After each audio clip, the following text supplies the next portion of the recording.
We are Dolittle Campers, David and Clare, and we make videos such as this one to help you in your camper van. This video shows you all the different types of power bank you can get and how to choose the one that's right for you. Hello and welcome back to the channel. Yes, hello, and we want to thank All Powers for the sponsor of this video today because they've sent us some new kit to try out. They have indeed. So Claire, what is it that they've actually sent us out? So here it is, it's the All Powers S2000 power bank. It is, so it's one of their latest power banks. Now this is actually the fourth power bank that we've had off of these guys, and we know that when people go to buy these power banks, you don't know what the best one to get is based upon its size, based upon what you need it for. So what we thought we'd do is run through all of the ones that we've had sent out and just give you an idea of what they're suitable for and what you probably can't use them for. So let's start with the first one that they ever sent us out. So the first thing you need to bear in mind when you buy one of these power banks is how much capacity it's got, as in how long will it last, and also what its maximum output is. So it will have a watt-hour capacity and it'll also have a maximum output. Now for this specific one, so this is the S700, it was our first ever power bank. It's got a 606 watt-hour capacity and it's got a 700 watt maximum output. What that basically means is if you actually use the most powerful product on it that you could, and it was 700 watts, you wouldn't even be able to power it for an hour because there's only 606 watt hours, which is obviously less than 700. Now things it's got on it, so Claire will show you, we've got a couple of lights. I don't know if there's any power in it actually. Oh, there is, there you go. Sorry if you got blinded at home, I should have warned you about that. So it's got a couple of lights on it.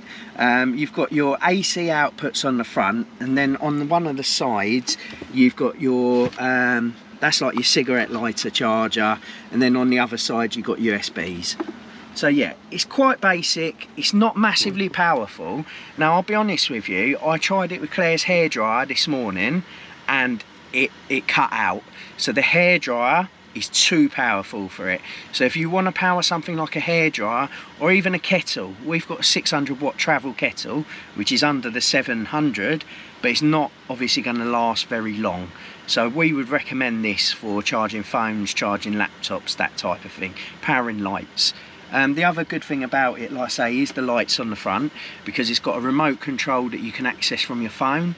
So if you've got the lights on, because you want lights on in the van, and you want to turn it off when you're in bed by remote, it's really good for that. So that's kind of the bottom end, that's the first one that we got. Also bear in mind that to charge this one, it takes 3.5 hours, so it's not a massive product, and it also takes a long while to charge it. So Claire, what's the next one you want to talk about?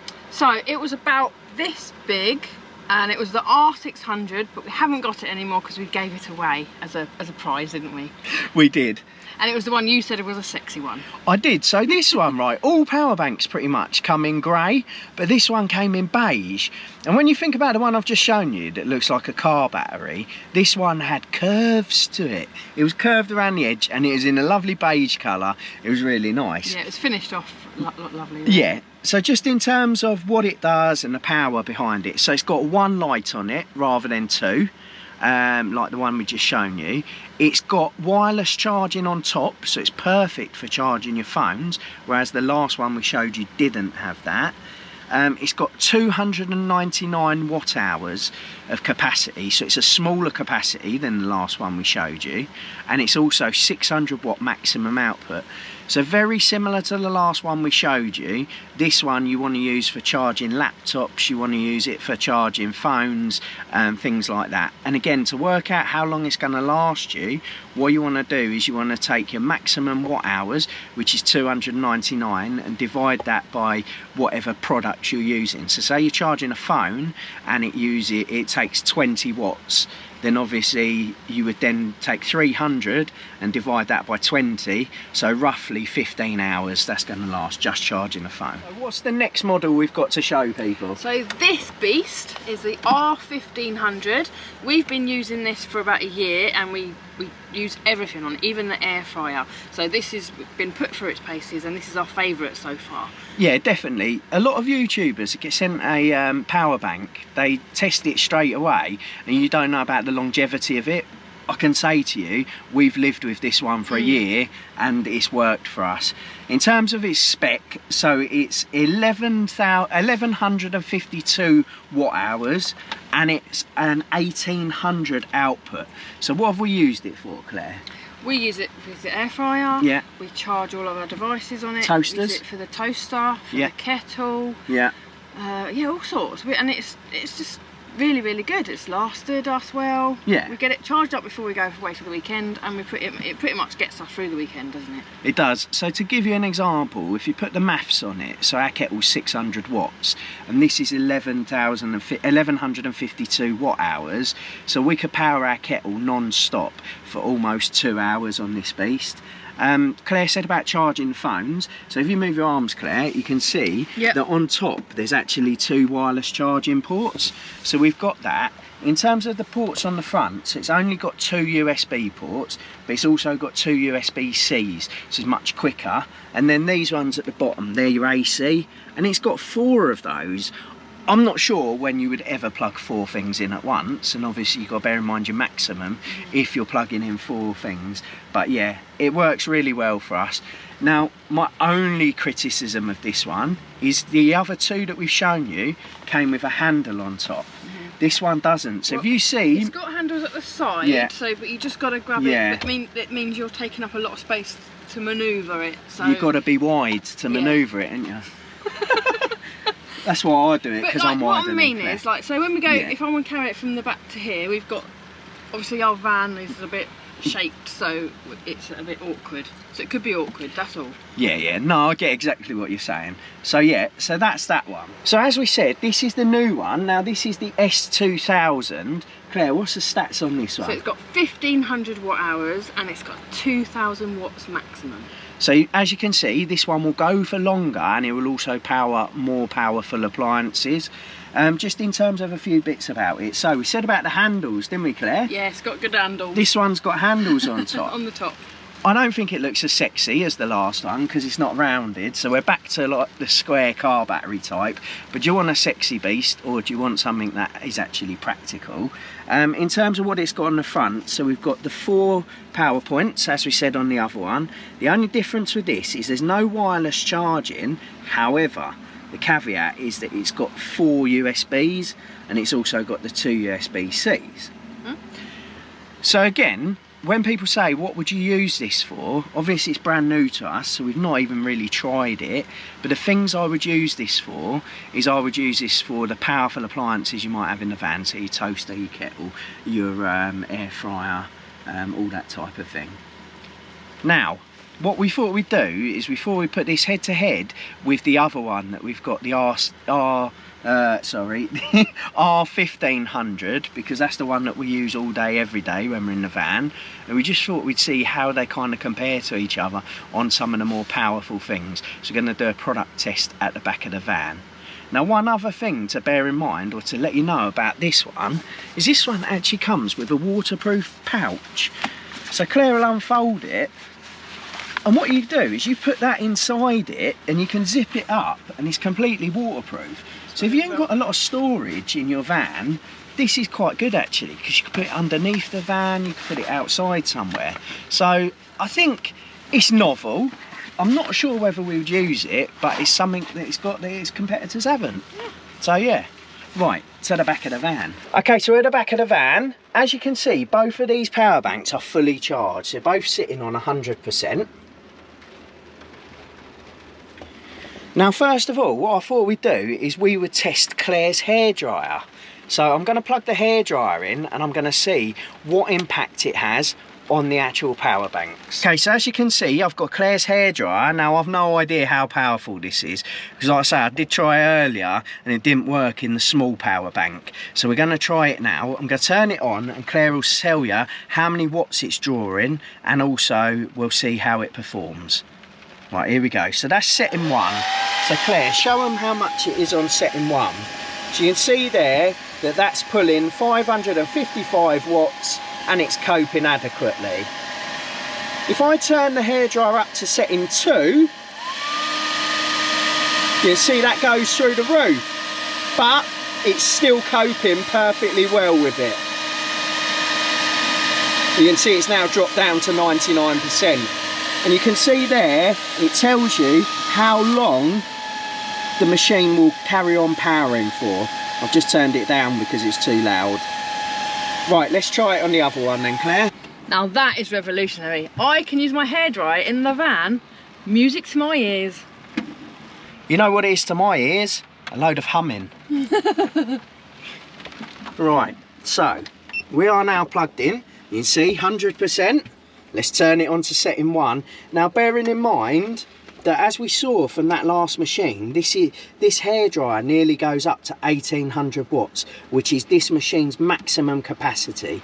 So let's see whether it works.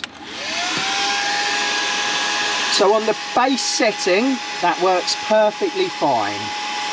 And it's 554, so you can see they're very well calibrated, and they're actually showing the same number. Now if we turn it up one more, we'll see what happens. You see it's nearly 1700, so it's still under the maximum, but you can see that we're already down to 95% on this one. 94%. Yeah. So because the capacity, yeah, so if you want something that's got capacity that is going to last much longer, then you're going to want the new one. If you want something that's got the wireless charging on top, that's got a lot of options, then I think the old one is absolutely fine.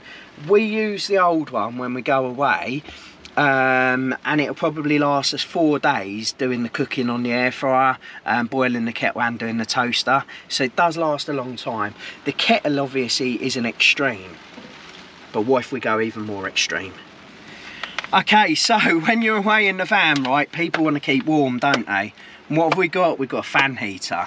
Now normally, we'd only use a fan heater when we're on an electric cookup. We use a petrol heater other than that. But I'm just really intrigued. Could we use the power bank? Let's give it a try. Now this heater has got 2 hot settings. It's got a cold setting as well, which I wouldn't have thought will use much power, and it's got 2 hot settings. So first of all, let's try it on the cold, just out of interest. So if it was the summertime and we wanted a fan to keep us cool, that only uses 29 watts, and that would last for over a day on constant use. Right, let's notch up the heat. Okay, so that is on the first heat setting, which is quite warm. It's almost burning my face. And that is 942. So again, it's adequate for this, but that would only last for 46 minutes. And if we turn it up to the highest heat, you can see that that is just about over the maximum capacity of this product. It's just doing really well to power it and not blow out. And that would last for 23 minutes, and you can see how quickly the power's going down. Okay, let's try it on the new one. Okay, so let's see how this does on the S2000. You saw how quickly the power was going down on the old one, the R1500. Now let's try the S2000. So we go into that socket there.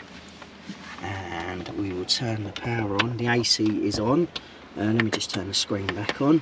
So you see we're at 98%. Turn it on to cold. Turn it on to cold, and as we can see, that's 31 watts, 29, which is roughly what it was on the other one. Turn it up to setting 1.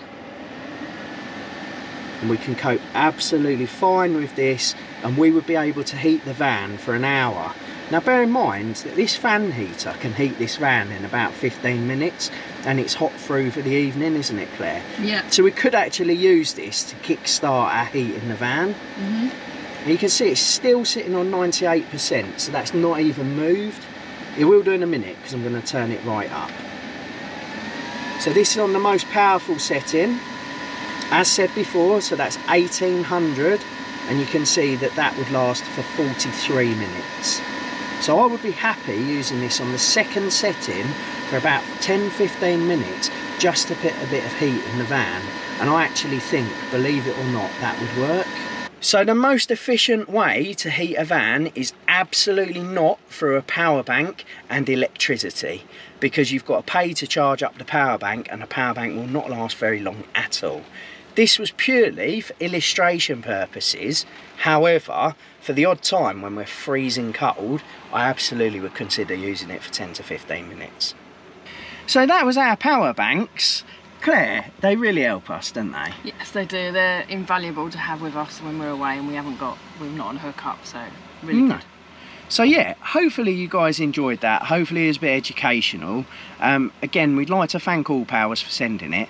They did also send us a mammoth solar panel, didn't they? Yes.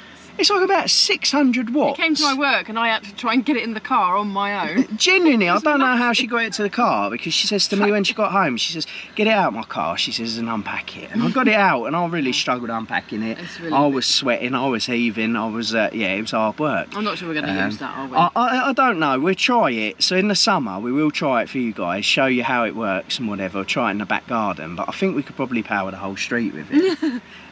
But yeah, anyway, from us, I think that's probably about it, isn't it? Yes, it is. Dolittle's done.